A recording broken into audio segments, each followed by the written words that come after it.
You all right, Will? Yeah, ready. All right, do your All thing. right, let's go. All right. What's up, Panther fans? Welcome to another podcast with a four-man rush. Today we got myself, Will. We got Kev again. And again, special guest Mike Wall joining us. How you doing today, Mike? Doing great, man. Thanks for having me on, guys. Yeah, thanks for joining us again.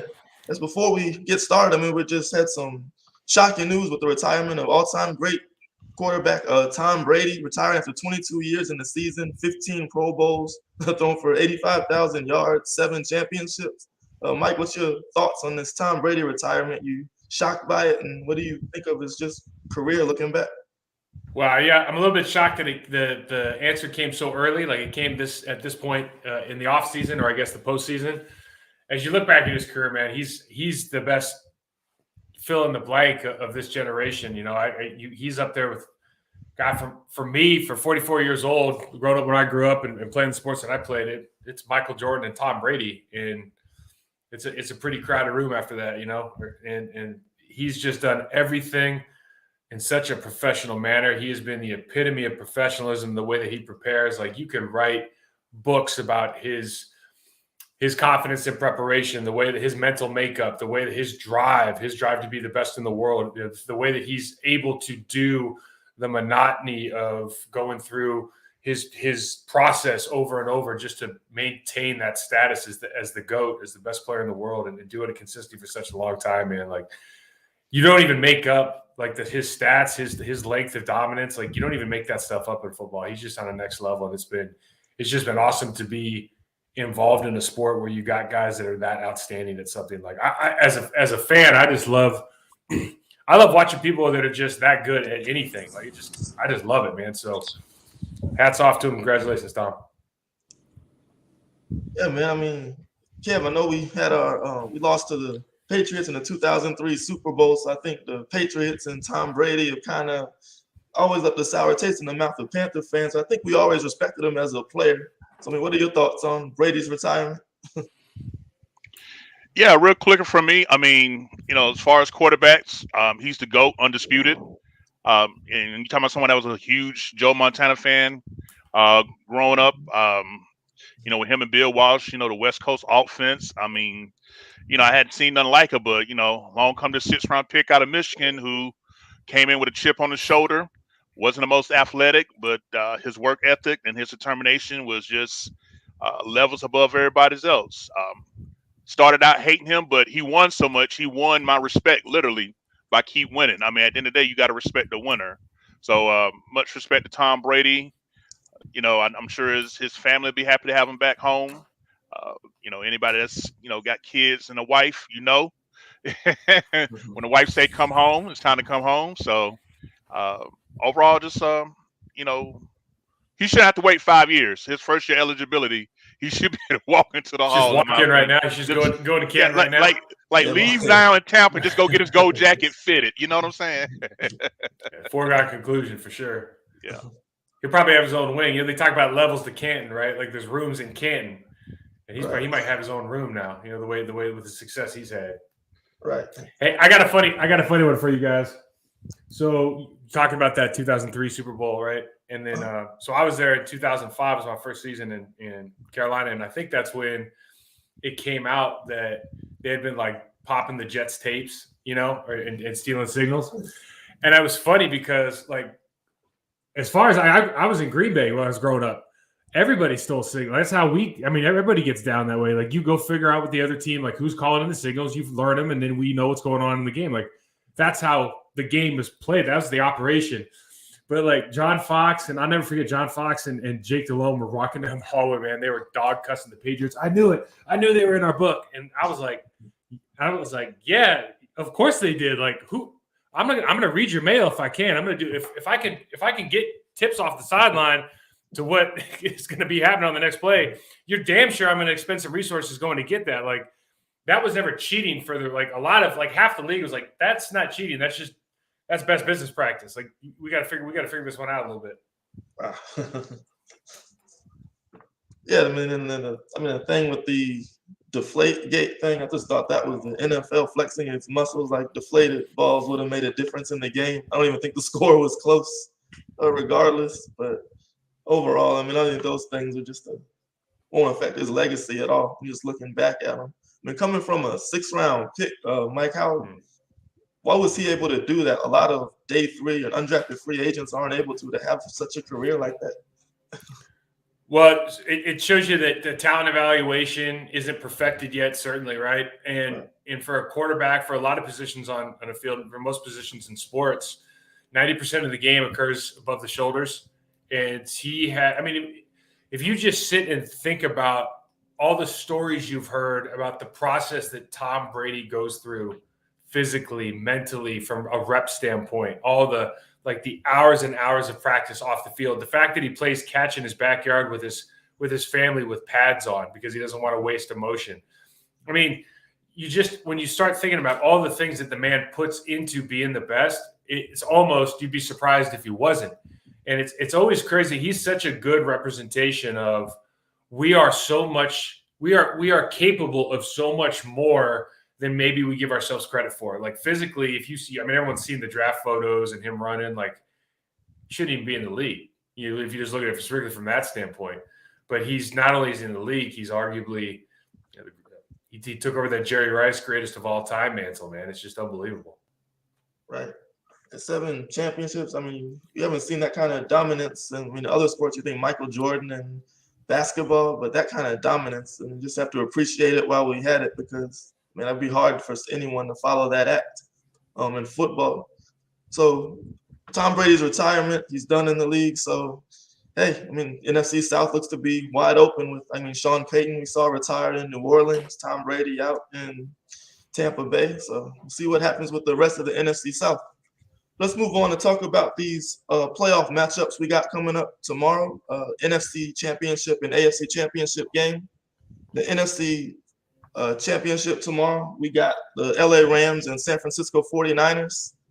Supposedly a rivalry, but the 49ers have won the last 6 meetings with the Rams and have pretty much dominated this series. What do you think San Francisco has done so well to give Los Angeles these kind of problems, Mike? I think San Francisco just controls the line of scrimmage, and when it comes down to it, I think that especially in the playoffs, but even during these regular season games, when I think about the Rams offense, up until really the first game of the playoffs, I didn't think of their offensive line in particular as being something you can count on, right? They're not the kind of team. Sean McVay's not the kind of coach who wants to just do these 5 and 7 step drops. They want to get the quick passes. They want to get the outside zone game. They want to get the quick screens. And when you force them to get into a situation where they're more one-dimensional, I think that the defense, if you go good versus good, the defensive line of the Niners is better than the offensive line of the Rams. And as good as Aaron Donald is on the other side of the ball, and Von Miller's kind of a new addition there, and he's really just kind of come on late. I don't look at the other side of the ball for guys not named Aaron Donald and Jalen Ramsey and strike fear into my heart. So I would imagine when you're a San Francisco 49ers guy and you're game planning those guys 2 times a year, with the outside zone game you have, some of the weapons you have on the offensive line, with understanding that Deebo Samuel's just a complete game changer now, and the different weapons that they have in the backfield. It's not a stretch of my imagination to understand that the San Francisco team can feel confident, even with all the kind of talk that's swirling about with Jimmy Garoppolo not being the most dominant quarterback in the playoffs right now. They can still go out there and it's like trench warfare, man. What we love to talk about, right? Trench warfare wins the day when the games matter here in the playoffs. Yeah, if you look at these trench matchups, on the offensive side of the ball, you're going to have San Francisco's O-line. You got Trent Williams going up against Von Miller. These are some high-power matchups. What you think about that one, Ken? Yeah, man. This the matchup to live for now. I heard there was some questions about whether the availability of Trent Williams. He had some practice all week. So that was kind of concerning because that right there could tilt the game. Now, I'll be hard-pressed to think, and Mike, you can attest, if I'm a game away from the Super Bowl, I'm going out there with duct tape and glue on if I have to play with that game. Reminds me when Thomas Davis, got his arm fixed to play in Super Bowl 50 for us, after breaking in the championship game. Hey, put a plate in it, let's go. So I'll be shocked if Trent Williams doesn't play.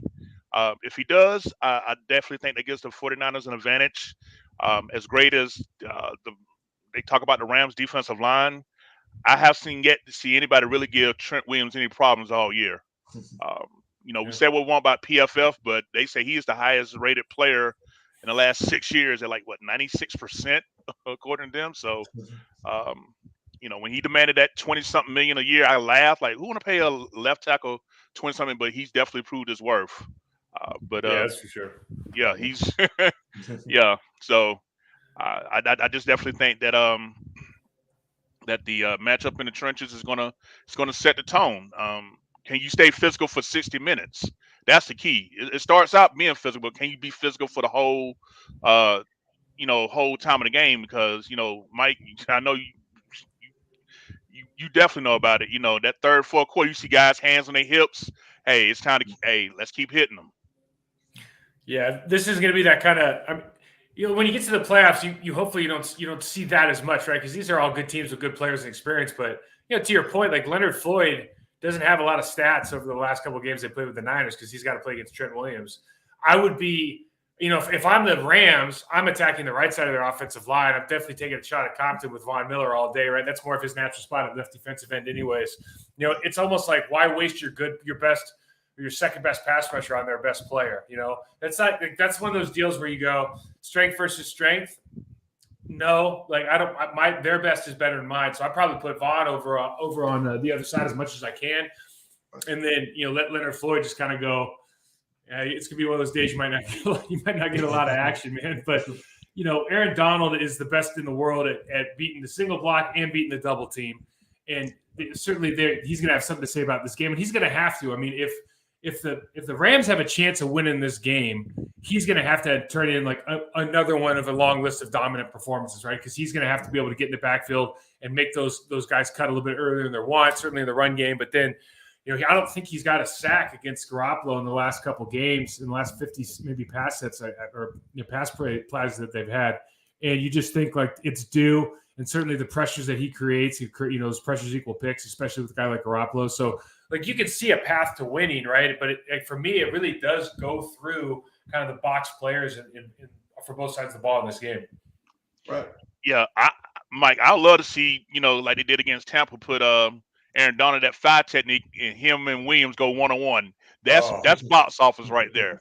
That's what I'm gonna be looking. I ain't even worried about the receivers and run. I'm trying to say, okay, where's Aaron Donald lining up on the Trent Williams side? Because that you just talking about beating 1-on-1. Now that's the matchup right there for me if that happens. I think from a fan's perspective, yeah, right, absolutely. But if you look at it from like, because it's like one of those deals where everyone's asking like, where's Aaron Rodgers going to go? And like, well, why would he go to the AFC when there's always good players? And some guys will go, well, because he wants the challenge. And it's like, no, that's just being stupid. Like what you want to do is you want to get the best chance to have success. Right. So if it's me, and I understand, like as a fan, I want to see it too. But I'm thinking I'd line him up and fight technique against that Compton kid because we know that he's going to get beat, and we also know that when Garoppolo sees the rush, like there's different kinds of quarterbacks, right? Some quarterbacks they see the rush and they'd rather see it coming and they'll step up. There's other kinds of quarterbacks that see the rush and it kind of freezes their footwork a little bit, right? So there used to be this idea that your right defensive end would be the guy getting all the plays because they're coming from the blind side. But if you look at the last 2 sack leaders, Michael Strahan and TJ Watt, where do they line up predominantly? They line up over the right tackle where you can get beat right in the face because there's nowhere to go. Right. You know what I mean? So it's just like it's an interesting kind of dynamic. But for box office wise, I'm with you. Yeah, because I noticed when Tristan Wirfs wasn't playing last week, so that's probably one of the reasons why they said, let's put Donald on this side and attack this backup tackle. And we saw Aaron Donald was feasting on those guys all game.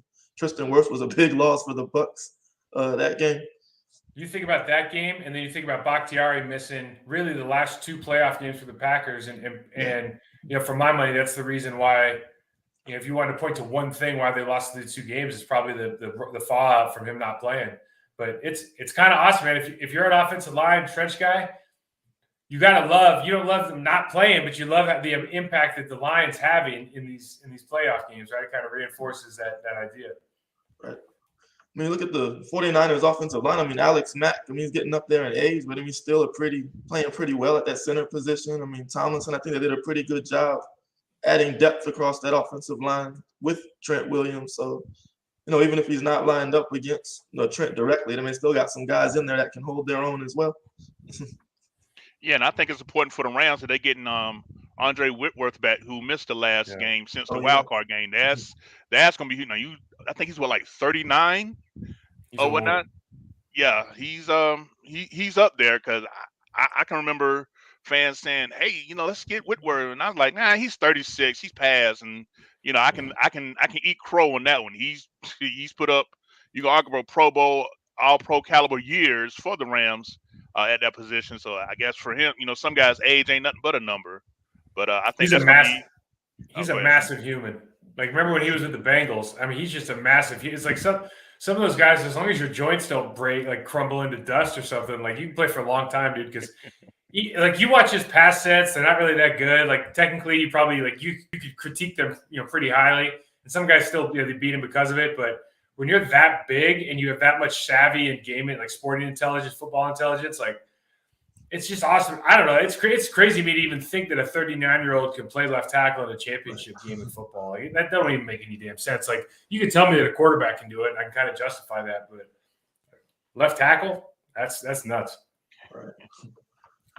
Yeah, I mean, when we look at San Francisco's defensive line, I mean, they got their own studs as well with Nick Bosa, Eric Armstead. I mean, Mike, what do you see from Nick Bosa when you watch him that makes him so difficult to block? So Nick's got great leverage, and it's probably demonstrated really well, unfortunately, by last week when the Green Bay Packers decided to put Billy Turner at left tackle and Dennis Kelly, who's like 6'7", 6'8", tall guy, used to play for the Titans. They put him at right tackle against Bosa. And he's a straight leverage player. He's explosive. He's you could say he's almost looks like cartoonish strong, like his dimensions, but he's not particularly tall and long. And so his leverage, he's kind of like Donald in the sense that he's going to get hip under your hip. He's going to be able to press kind of up at that angle, get you off your spot, be able to turn your shoulders really well. He's got a relentless motor. He's a true athlete at that position. He's a guy that could probably drop 20 and play linebacker pretty easily. He's just one of those guys. And a great compliment to Armstead, I think, because, he's kind of the opposite as far as he's very long, tall, has long strides, is really good at kind of extending people. They play well off each other. Yeah, I mean, it's just a very talented front seven. We got Fred Warner, arguably the best linebacker in football right now. I think the defense just functions as they go. They give wreak havoc up front. Now, when you look at the 49ers skill positions, I mean, we'll start with George Kittle. I mean, probably the most complete tight end in the league, blocking, catching, makes big plays down the stretch. What do you like from George Kittle that you see? For me, he's the best guy in the league right now, hands down. And I think there's so much that he can do in the run game, especially in that outside zone. And when he gets moving, he likes to finish blocks. He has that he's an Iowa guy. He's got that mentality. For some reason, Iowa can just put out offensive, defensive linemen and tight ends, man. They just have the right formula there, right? They find 2 stars and 3 stars and just pump out. They turn them into 5-star guys. And the thing that I love about Kittle is it just doesn't seem like he's like Gronk, the mentality wise. Like he doesn't set any restrictions on himself. He makes plays in the passing game that you don't think he should be able to make. And I know certainly last week he came up big when we decided to single him up in the slot, and he just put Stokes, our rookie from Georgia, who's had a great year, just put him in a blender. They put Campbell in a blender the next play, for some big kind of we need these play drives towards the end of the game. I just love the way that a player can kind of change and define the character, the attitude that the entire team brings to the table. And I kind of feel like George Kittle, like if you were to point to one guy that is like the tone setter for their team, I might argue that it's him. Oh, yeah, definitely. You can see it kind of rub off on everyone else. I mean, you got Deebo Samuel, very productive season. I think he had 14 touchdowns, over 1,400 all-purpose yards. Doesn't really have a defined position. They line him up in the backfield, give him handoffs running between the tackles. He can run reverses, screens, and he can play full-time wide receiver as well. To have that kind of weapon and versatility, I think, adds another dimension to that offense. I mean, you see anything that stands out to you about the 49ers offense, Kev? Yeah, for me, the 49ers offense, even though it has all that versatility at its core, it has that 80s and 90s mentality. Like, I'm just going to line up and I'm just going to beat on you until you bleed to death. That's the style they play. Like even with their skill positions, like you've heard people say how when Debo Samuel runs the ball, this it's just not a quote wide receiver run the ball. Like he is really physically abusive. Like I've even seen him truck stick a couple of guys, run the ball. So for me, hey, that for me that's the snot and bubbles type of game that I like. Because at the end of the day, it's still physics. We're gonna line up and we just literally gonna just beat your ass until we win the game.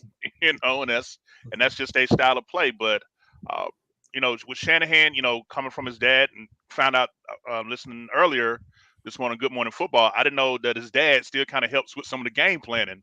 I'm like, okay, hey, get all the resources that you can. Learn from one of the best. So. But yeah, I definitely see them changing things up to a degree. But when you won 6 times in a row, until they show a reason why they can stop what you're doing, just keep doing it. Yeah, I mean, the most controversial topics of the week from sports talk, it seems to be Jimmy Garoppolo. Is he a truck or a trailer? He's not, is he really, he has a good winning percentage. I mean, you can't take that away from him. But I guess the question is, how much credit does he deserve for these wins? And I can look at it both ways. I mean, he does make his fair share of mistakes. He's not productive statistically. But what about the intangibles like his leadership, getting guys set up, getting in the right play, making clutch throws down the stretch on these game-winning drives? Do you think the criticism of Jimmy G is fair or unfair, Mike? Well, I think from a talent standpoint, it's probably fair. Like production, is what it is. Right. On the other hand, what you got to appreciate about the San Francisco 49ers is they're not pulling any punches and acting like he's something that he's not. And their game plan and the way that they call the game and seeing how things are playing out, they're not going to ask him to be Aaron Rodgers or Tom Brady or any of these, Dak Prescott even. They're not going to ask him to be that kind of player. And so, to Kevin's point, it's like, we're going to run the ball 6 times in a row. Nobody else is doing that right now except for Baltimore. But we're going to do it. And we're doing it because we know that if we put the ball in this guy's hands too many times, something bad's going to happen, right? Like he'll give away the ball. He had a couple throws. We should have had 3 picks last week. We only had 1, and one of them, at least one of them should have been to the house. One of the ones that we didn't pick up on. So you just start looking at it like they know what they have, and the mentality of the thing that's so awesome about like a team like this is once you know that you don't have that quarterback that can mask all the problems. Like you have Aaron Rodgers, you can mask a lot of problems. You can mask for a while that you're the worst team, special teams in the league, right? You can't mask that when you don't have a franchise quarterback. And so every single other piece of the puzzle, you're going to make sure it's working as well as possible. And then because of that, because of the attention to detail, because the level of importance that each individual feels like I'm carrying a bigger load because we don't have that guy. Right. From a culture standpoint, I think that's a pretty healthy way to play ball, man. That's why like a lot of us old heads like watching defensive football a lot, even though it's not as exciting. But it's because everyone's towing their weight, man. And we love that about the game. Yeah, that's one thing I loved about John Fox's Panthers. They were built strong on defense, always strong in the trenches on the offensive line. Man, Jake Delhomme, he wasn't the elite Hall of Fame caliber quarterback, but he just had attitude. He brought energy, great leader. You kind of tell us about what Jake was able to do to elevate that team and how guys stepped up around and take that team actually made the NFC Championship. Yeah, that's kind of the point, right? Like Jake's not a world beater, but when you understand what you are and you're comfortable with what you are and it's been defined, even if I've told you guys before, like it was hard striving for average on that offense, right? Because I was used to I want to score 30 points a game. I thought we were, that's what I thought we were supposed to be doing. But once you have an idea of like, okay, we're going to play defense, we're going to be super physical, and offensive linemen, tight ends, like fullback, wide receivers, you are all going to block in the running game and you're going to do it all the time. And we're going to be the kind of team that tries to finish because that's going to be an identity of our offense. And then, we have a guy like Steve that can bust out a couple screen passes or hitch passes to go yard, go house. Right. But once you have that mentality, you can get a long ways in this league and you can make runs deep into the playoffs just having a guy. And I don't want to call Jake like a game manager, but to a certain extent, like, we weren't ever going to be he was never going to be Peyton Manning, but that was for that team, for what John Fox wanted with his team. Like that was perfect. That's exactly what they needed. Right. Hey, Mike, and since we're talking about court, real quick, because I know on social media, a lot of the fans is where we have like some of our deepest divide here. When it comes to the stats of wins and losses, it seems like when when your team win, it's the quarterback, cause of the quarterback. But if it's a quarterback that's not like, oh, it's everybody else's fault. Like, how do you view wins and losses as related to quarterback? Because obviously that's what gets them in the, they're looked at for, Hall of Fame. Oh, he had this many wins, but like when a quarterback has only 100 yards, but they win, is that really a win for the quarterback? What's your stance on that? Yeah, and it kind of goes like what we're talking about a little bit, right? If you know what you have as a quarterback, like San Francisco knows Jimmy Garoppolo. If they're asking Jimmy Garoppolo for 350 a game, they're going to lose a lot of games. Like they know that already. And if you're going to game plan to win on defense, win on special teams, win in the running game, and have him do enough to get move the sticks every once, like they look for explosive plays in the running game. It's not in the passing game, and so it's a win. Like the whole idea that a quarterback is responsible for the win and loss is kind of ridiculous, anyways, when you say it out loud. But let's just assume that there's 4 or 5 guys in the National Football League. Well, one less now because Tom just retired. That can literally win any game you go into by themselves. Just all you need is 10 more guys on offense. They can score a ton of points. Like everybody else in the league, every other quarterback in the league, it has to be more of a team game. And so you'll see again, like with guys like Jimmy G, maybe in some different offense with some different weapons, maybe he's a different guy if there's different expectations put on him. But given what they're being asked to do, it's a good team win. And anybody who's out there, trying to give him too much credit for the wins, too much responsibility for the losses, this whole thing's by design. Kyle Shanahan is making millions of dollars a year making these decisions, and based on the evidence that's right in front of him that he sees every single day. And I think sometimes as fans, we kind of forget, like, we don't see these guys in meetings. We don't see them in practice every day. We don't know what kind of balls they're throwing every day. Like, he's probably got a pretty good idea what he's capable of. Right. So on the other side of the ball, you have a little bit of a different situation with Matthew Stafford, who was the longtime Detroit Lions quarterback. Kind of went under the radar because he was on such bad teams, but always stood out to me as probably a top 10 caliber quarterback. You think he has a lot to prove coming into this week, Mike? Yeah, I think that it will continually get to be a bigger and bigger deal for him. I found out yesterday that he's only like 33 years old, though. So he actually is like, as long as you feel like he's been around, based on what Aaron and Tom how long they've been playing, it's like he's got some time here and a good offense now. He's got some young weapons around him in Cooper Kupp and OBJ, and obviously they're gonna have to revamp some of their offensive line guys, but young running backs. I would just say about Matthew Stafford, he's definitely a top 10 talent. He's got that arm strength, and I think what happens from an external pressure kind of that's laid upon you from the media, from fans, and everything. I think every time you ascend in the playoffs, the pressure is going to get like parabolically more intense, right? You've made it. Okay, Greg, we got that first monkey off our back by winning that first playoff game. You're here. We're here. Now we're in the NFC Championship, and there's a ton of pressure because getting to the Super Bowl defines his career. Winning the Super Bowl definitely defines his career, but getting to the Super Bowl, even with a guy like this, is a kind of a career-defining moment. So I think it gets more and more intense the higher up you get, and that's a good thing. Right? I mean, that's why we watch the sport, right? We want it to be that way, but the players definitely feel that. They feel the responsibility and the weight on their shoulders. But that's something they look forward to. We get anxious and excited about it, not nervous. Right.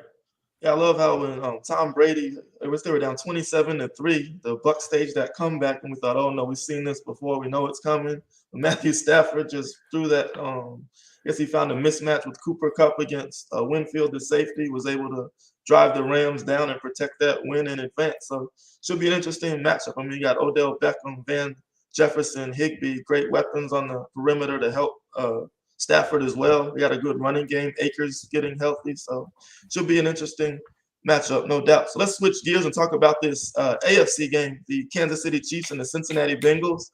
course, Kansas City coming off one of the greatest football games I've ever seen, especially with that duel between Josh Allen and Patrick Mahomes. Do you think they can have a repeat of that this week with this matchup, or you see this one being more one-sided?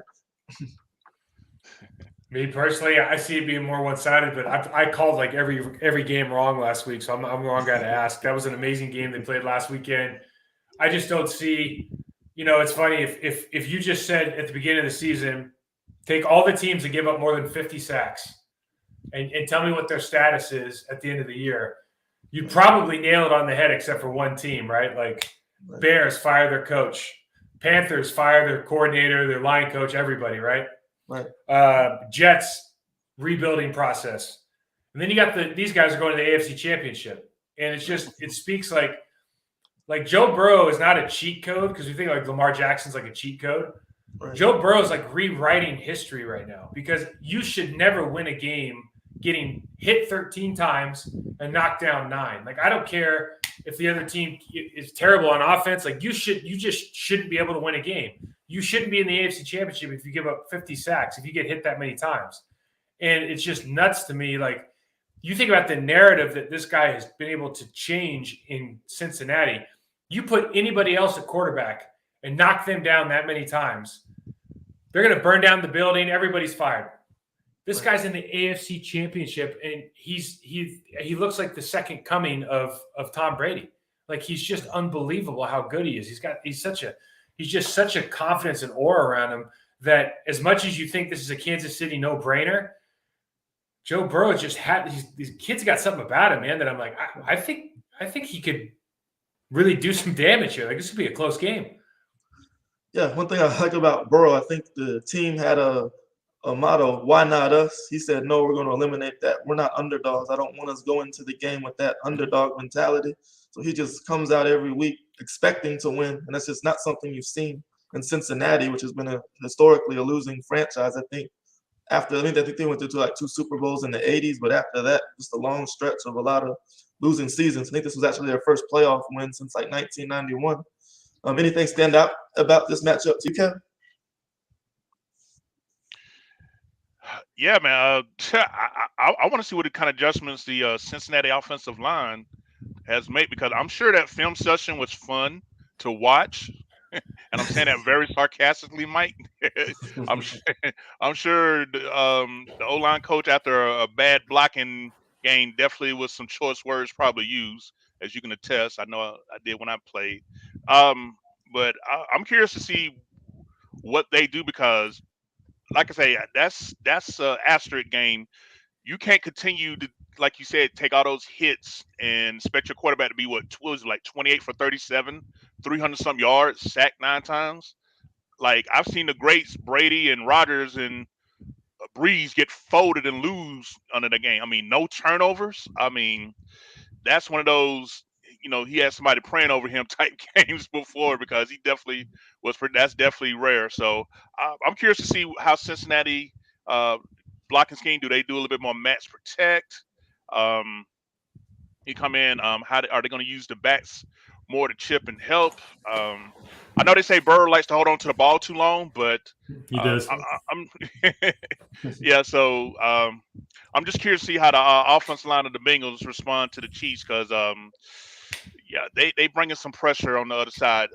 The Chiefs are, because with their defensive tackle, Chris Jones, and that's a grown man. I know Frank Clark hasn't really came on strong, but he's still a threat to capable of blowing out. So I'm just curious to see how the Bengals offense line handles the Chiefs front 7. Right. I'll tell you what, man, if you don't mind me saying, I don't think they make this is the only offense I've ever seen in my life where I don't think they make adjustments. And I know it sounds ridiculous, but this is the same, like, because Zach was in Miami with Ryan Tannehill, and like we've seen this before with quarterbacks, whether he holds the ball, whether the guy's getting in the way, and I think they're just calling plays. I mean, I know that sounds silly, I'm oversimplifying, and I'm sure they're trying to play better, but I think they're just calling this offense, and it's like, I knew he blew out his knee last year, and you know he's gotten hit all these times, but you just keep watching it, and it just keeps happening over and over. And you go, it almost seems like they've just made this calculated bet where they're like, all right, we'll throw it 40, he'll get hit 10, but the other 30 throws are going to be pretty damn special, and so we'll take what we can get. We'll see what we can get with 30 plays, 30 snaps in the air instead of 40. Like it almost feels like when I watch them play. I feel the same way you do I felt that way for like 8 games. Then I was like, man, they're not making any changes. They're going to go ahead and just keep doing their thing. And if he holds the ball, then he'll just take hits. Like they're not trying to coach it out of him or anything. It's crazy to me. Right. Now we did see, Josh Allen had a lot of success against the Chiefs secondary. What was it? Gabriel Davis, over 200 yards receiving, 4 touchdowns. So, do you see advantages maybe Cincinnati has with their perimeter weapons against the Chiefs secondary, or is it a situation where Burrow's just not going to have enough time to get those guys involved the way he wants to?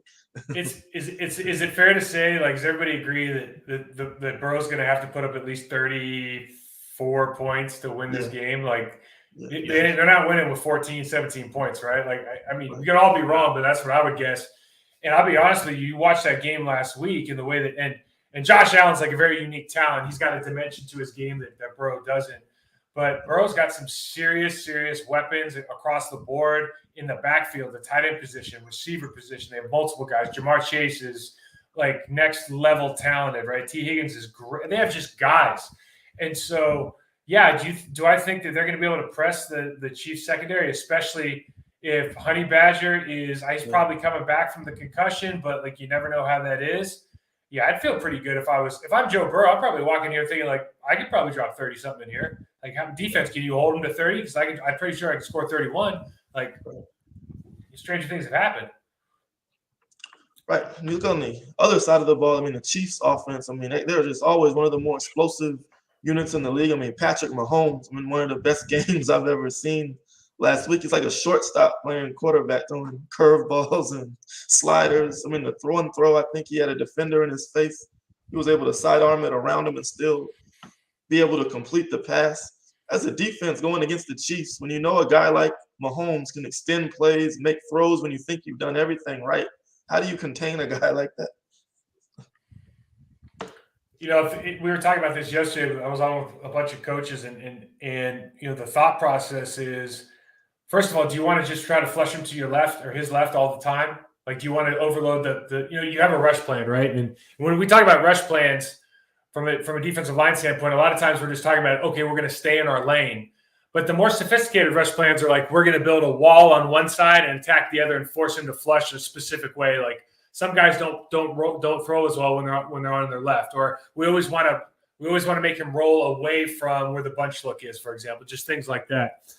But yeah, when the guy can stay, the scary thing about Mahomes is not only he talented, but it's like you saw in that play to Kelsey when they're sitting in the huddle going like, all right, we're going to split out. If they play outside leverage, play sideline on me, I'm just going to bring my split down and we're going to take complete advantage of this. And then Mahomes is literally like, yeah, do it.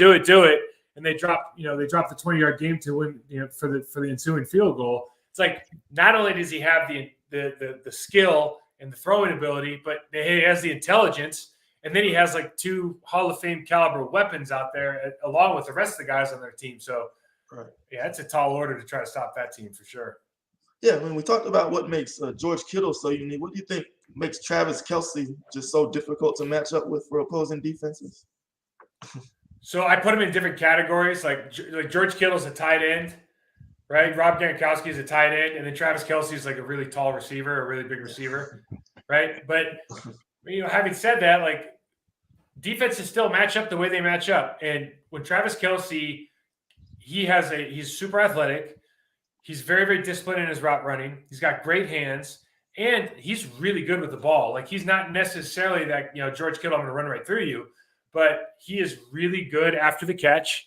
And, it's, again, I think when you have really special players that just have that it factor, they're like magnets, right? And they all just they mesh together, and they just have this feel for one another, and they know where the quarterback's thinking. And like I saw this with Antonio Freeman and Brett and Donald Driver and Brett a little bit back in the day. Like, they just start they finish each other's sentences, right? They can finish each other's sentences on the field. And Kelsey certainly seems that way with Patrick Mahomes. Right. Yeah, Kev, anything stand out to you about this matchup? Man, with this matchup, this is almost like just like Madden coming to life, for me. It's like virtual Madden. I mean, like real quickly, like I just want to say, I could just go back and just watch the last 2 minutes of that Bills Chiefs game, and that's good enough for me. If you ever got a son that want to play quarterback, son, watch these 2 minutes. This is quarterback and one-on-one. This is how the great ones do it. And then another thing, Mike, as a player, like 13 seconds and to go from the 25-yard line to field goal range, that's like what, less than a 1% chance usually. I mean, just to think that, that's the luxury of having your timeouts, game management, something that, is foreign here in Carolina. But that's another subject for another day. But I'm just really looking forward to the opportunity of. I know the easy answer is to say the Chiefs is going to win, but this belief that Burrow got, like, I wouldn't be shocked if they pulled it off, even though the odds not against them. And I like that type of mind frame. It may very little come down to, once again, who has the ball last, and that's what I like, because the even with the Honey Badger in there, the Chiefs defense has been. It ain't been nothing to really, make offenses, be worried about either. So as much as, Mahomes licking his chops, Burrow can do the same. Matter of fact, they beat him, and was that week 17, week 18 at Cincinnati? Yeah, hung up like 400 something yards, put up like 34 something points. So, hey, I'm just looking for a good old fashioned shootout as far as the trenches go. From offensive line from Kansas City, I would like to see them try to establish the run a little bit more.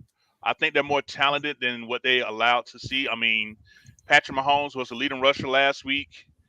I like to think that with the guys that got better, like Clyde Edwards-Helaire and, the Robinson. Jared McKinnon. Yeah, that guy to play number one. Yeah, McKinnon. Yeah, you might want to try a little clock ball, to have, Burrow sit down for a little bit. I know with Andy Reid running the ball might be foreign with him. They used to say that about him in Philadelphia.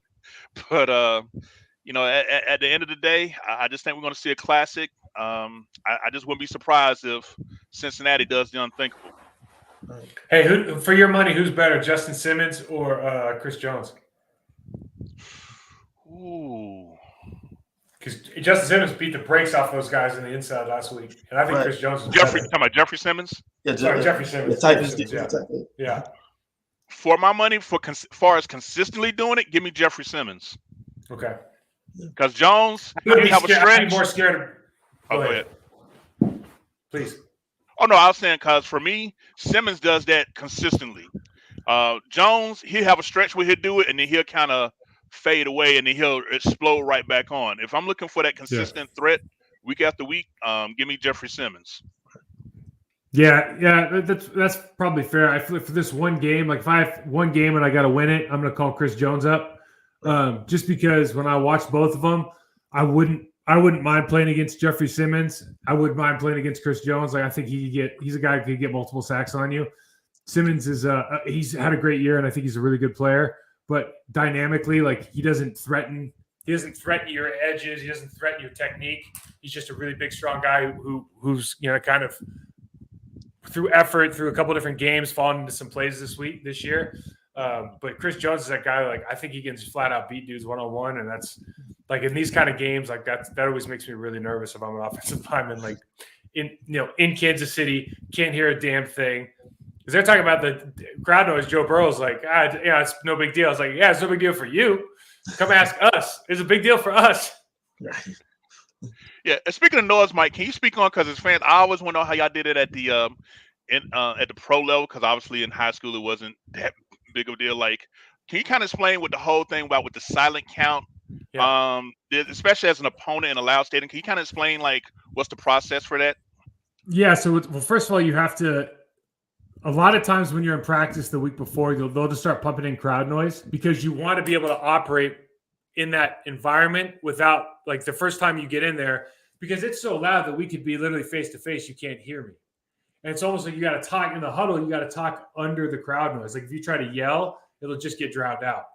And so what they do is when you get in the line of scrimmage, they'll say it's either on like a fast one or a slow one. And you'll kind of know going in. So it'll be, green right, 18 blast, slow one. And the slow one is the center has like a pattern where he'll put his head down, put it back up, and you count 1 second, and then everybody's got to go. So as soon as you see his head come up, it's like 1/1000, and you get. Okay. Now, if it's a fast one, as soon as he starts moving his head again, he goes like this. As soon as he pops up, you're just gone. So as soon as he sees up, you go. And so it really turns into a timing thing. And the hard part is when you do it fast, you think about from a tackle's perspective, you got to because I want to look at my guy. The last thing you want to do is from an offensive line standpoint is look in, see the snap, and then go and find your guy because, head goes, head leads, body follows. So when I do this, my shoulders turn faster. Like I open up quicker. I'm slower. Like all this bad stuff happens. So it's almost like you'll see a lot of tackles trying to get like this a little bit where they're trying to look over here, but they're really trying to look inside on the ball. And it's really, really hard, man. Like we used to do it in Minnesota. It's really hard. Yes, I forgot where I read it, but someone said Arrowhead Stadium is one of the most loudest places to play. But I know in the 2005 Panthers, another thing I loved about John Fox's team, they always went on the road and won playoff games. Can you talk about the mentality you guys had going into Chicago, pulling that upset, and then going into Seattle, 1 game away from the Super Bowl as a road underdog team? Yeah, so we went. I think the first game we played, we were up in New York. We beat the Giants, right? And I think Steve had like 3 touchdowns that game, and 2 of them happened pretty early. And so we kind of knew we were going to win that game. We knew we were the better team, even though they had the home field. But the Chicago Bears, they had Tommy Harris at the time. They had a really good defense. I think it was the same group that ended up leading the league in takeaways a couple years later. And they had beat the brakes off us earlier in the year at Soldier Field. And we just kind of knew that if we could establish our running game, that we were going to have a really good chance to win that game because we didn't think much of their offense. I think our defense didn't think much of their offense. And it really just came down to, can we establish the run? Can we get some things going? And I think that game, Deshaun Foster had around 200 yards of offense on the ground before he broke his leg.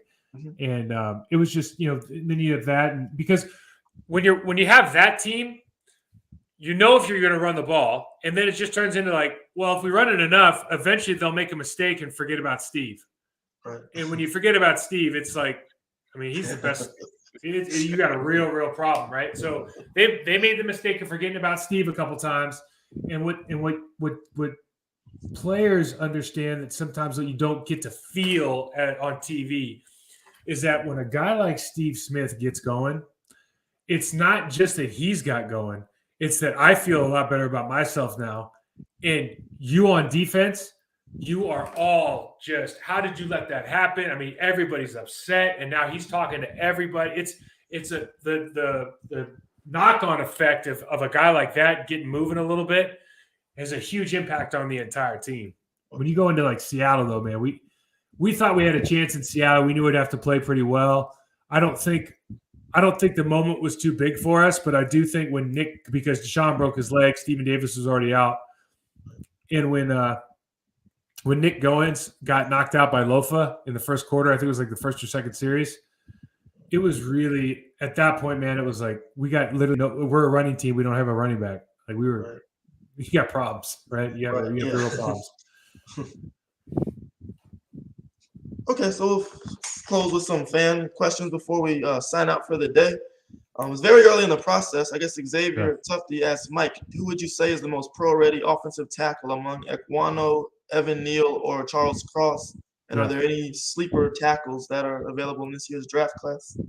I'll be honest with you. I don't spend a lot of time on draft guys until they get in the league. I've seen Charles Cross play, and I just think I like his demeanor, and I think mechanically, physically, he looks like he can move the right way. He bends the right way. Mechanically, I like the way he moves. I like his technique, and the amount of clips that I've seen with him just trying to finish guys to the ground. Like, I just like that demeanor. It's kind of like last year we saw Penei Sewell was like physically beating everybody, but he wasn't like really a good technician. And then we saw who's the old boy out from Slater. Slater was like he kind of had both, right? He had the physical, but he was also a technician. I see Cross kind of being that guy. I'm not saying the other guys aren't. I've just watched more tape on Cross. Okay. Let's see. The Niners are a scary team because they aren't supposed to be here. The Chiefs and the Rams have way more expectations. As a player, does that impact the mindset going into a football game, or is that more just kind of, storylines or headlines type of talk when you say? Yeah, I think people say that up until the kickoff, right? Like, we're not even supposed to be here. The pressure's on them. Like, that's kind of, they do that a lot in fights too, right?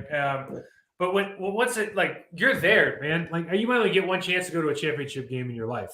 Right. So once you're there, this is the expectations. You're going there to win. You might not get another one of these. So I think all that leading up, part of the reason we like sports is because of the media and we can talk about it and all this stuff. Like, that's a great part about sports is the anticipation and the buildup, and that happens for players too. But once they blow that whistle, man, it's business, and everybody is out there expecting to win. Right. Okay, so that wraps it up for the fan questions for today. Mike, you just want to let our fans know what you've been up to, this Process to Perform website you have going on, and any other ventures you want to keep? We've had a lot of success working with pros down to preteens with our Total Athlete Development platform. You can check that out on process2perform.com. It's really about helping athletes kind of reach their ceiling and build the tool set to become elite. That's really three things for me: mindset development, technical mastery, and ownership decisions. We're now kind of moving in. Last week was our first series with high school football coaches, kind of working on developing culture and developing perpetual supremacy within your program. So that's a 4-week, that's a 4-session period that we're going to go through, and that we're going to probably be running those off and on for the next, probably the entire off season. So if anybody's interested in that, either hit me up, DM me on Twitter, MikeWall68, or hit us up at process2perform.com. Okay, great. Yeah, Coach Vince Holmes, he was supposed to be on our podcast today, but I don't think he had something come up. So I'll definitely let him know about that. So before he had signal issues. Mike, I just wanted I missed this on the first time because my internet power was out. I saw you're looking to try to do something like over in Europe, like developing like players over there. Can you speak a little bit more about your plans about that part? Yeah, sure. So it goes along with, the thought process is this, guys. Like, I'm really into helping athletes. Like, I got to play the thing. I got to do the thing I dreamed about doing. If I can help other people to kind of achieve their goals through these kind of developing the tool set to be successful, then I want to help out as much as I can. I believe there's a lot of really talented athletes that just don't have a fair shake of it because they just don't have the tool set to be successful, right? And it's just because these aren't things that are necessarily intuitive to everybody. They certainly weren't intuitive to me. It took a long time to kind of figure it out. So I want to help them along their path. A lot of that is now, like, you have to, because of the structures in place, especially with football, is that we need to start looking at how do we, as coaches, as an organization, how do we do a better job of developing talent? How do we invest in our athletes to make them the best versions of themselves so they can perform for our team and get us to where we want to go as well? So we're going to be working in Germany. Actually, there's a convention going on February 18th, and it's online that you can join up with. And through 24/7 football in Germany, we're also be doing a masterclass over there in March and April. That'll also be online if anybody wants to check that out. And again, it's really all about how to develop organizational culture, how to do, your way of doing business, how to develop your athletes, how to develop your coaching staff, and ultimately how to strive for perpetual supremacy, which is giving you the best opportunity to be successful over the long term. All right. And Mike, we only got about 6 minutes left. I'm sorry. Now, we know you got another engagement. Just one last question. I know you're still heavily involved with the Packers, so we know you got the podcast with Damon Green. So we're just curious because we hear the media overkill it. Packers are currently like over $44 million over the cap. Right. It came out that Devontae Adams wants about $30 million a year. Like, can you tell us like inside $30 million a year, man? Can you believe it? And he's worth it, but damn. Hey, can you kind of share with us, fan? Because we always speculate, like, players, like, do y'all discuss, hey man, the cap tight? Should we take less to keep this together? Or is everybody like, man, get your money, do what you do? Like, what's the inside when it comes to get your players money. talking about salary cap? Yeah, it's get your money. Because here's the deal, right? Jerry Jones pays everybody. His secretaries get paid a lot. His coaches get paid a lot. Actually, I'll take that back. I think maybe, I don't know if McCarthy's one of the top 5 paid coaches, but they historically have been able to find ways to manipulate money, manipulate cap, and everybody does. Like the cap is this. There's capologists, right? We have these guys as salary cap experts in the league, and they are very, very good at extending the duration of your contract or giving you front-loaded bonuses, but finding ways to sneak under that cap room and make everything happen that you really want to happen. They just find ways to do it. And I don't know if it's a little bit of magic or whatever, but they find ways to do it. So when you say there's like $44 million over the cap, they got this far to go and Devontae wants this, you start going like, my math, I just go like, oh shoot, $74 million seems like a lot of, that's not really what they're looking at, right? They're going to make, there's obviously guys that are going to have to move. They're going to have to mix around contracts. But when you look at the Packers, it starts and stops with, is Aaron Rodgers going to be back? If the answer is yes, then you go, okay, we have a 3-year window. We're going to pay him whatever he wants, right? He wants Devontae Adams back. We're going to pay him whatever he wants. And then everything else, we're just going to have to make work. If that means everyone's going to have to do a 7-year deal and we'll just start giving them signing bonuses to begin every year so they can prorate the contract, like they can make it work. It'll be ugly. You always have to pay the piper. But as long as you have a quarterback who is a top tier guy, you have to find a way to make it work as long as he's in the league. Great answer, because as fans, we always speculate because we see New Orleans is like 70 million. They're like, that's why Sean Payton left. That's a good point, though, because Sean Payton, and I'm not saying that's why he left, but if you look at that, that's different. He's got an aging defense, and that's a strength of their team. He's got an offensive line that has some high-priced players. I think the left tackle, Armstead's leaving, or he could leave, right? He's a free agent. And they don't have a quarterback, and they have a guy like Michael Thomas, which, Michael Thomas has put up a lot of good numbers. We don't know what he looks like now. We don't know what he looks like post-Breeze. We don't know what he looks like post-injury. So that's like, I wouldn't feel great about that salary cap, whereas I kind of know exactly what I have with Green Bay. And you can kind of go like, all right, well, we have Preston Smith, we have Rashawn Gary, and we have Z Smith. Do we have to get rid of one of them? Can we make that work? Because we have 2 of them that are really good, and one of them didn't play all year, but we could probably swap the other one out. You know what I mean? So you just start figuring this stuff out. Like, we can make this work. Like, close your eyes, you can make it work. Okay, well. It's true. It's not like baseball, so you can't with no salary cap. So who has the most doesn't matter. Well, once again, Mike, thank you for joining us today.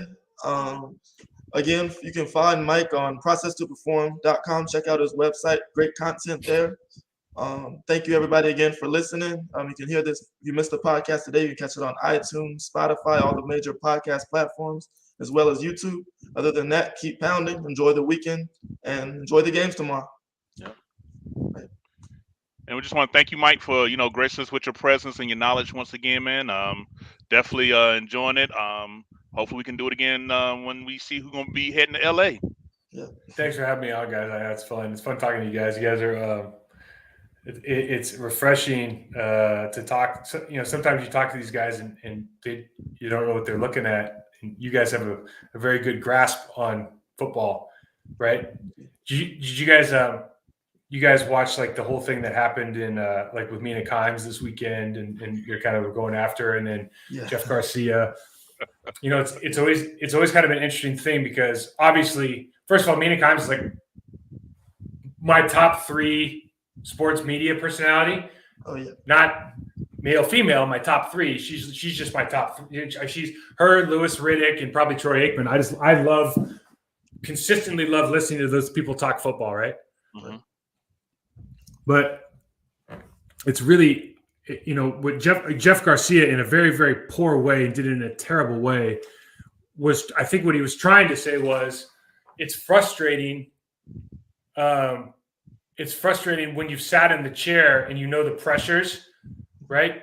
And what he does, he just does such a poor job of like acknowledge that the game doesn't work unless all parties are involved. Like if players just want to go out and play, then, and there's no media, male, female, anything, you lose money because you don't have a fan base, and you're not willing to curate your own content, right? And that's kind of why social media has been such a big deal, because you curate your own content, right?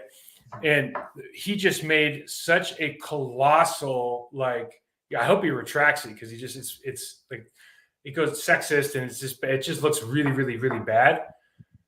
The frustration, I think, on this from a player's perspective sometimes is like, have you taken time to watch tape before you come at me with how bad I am, right? A little bit like Jimmy Garoppolo, it's like we talked about today. You can go watch film on him, and I can get an expert to tell you that he actually played pretty well in the last game. And you go, well, wait a second, he threw a pick, he could have had 2 more and all this stuff. Like, it's just an interesting dynamic, right? Like this is one of those things. It's not like if Goldman Sachs has a bad quarter, the press on Goldman Sachs usually is coming from Goldman Sachs, right? It's not like it's like somebody's, and then like the Journal writes the reports on it and stuff. It's just it's a weird dynamic. Yeah. But I appreciate you guys. All right, thank you.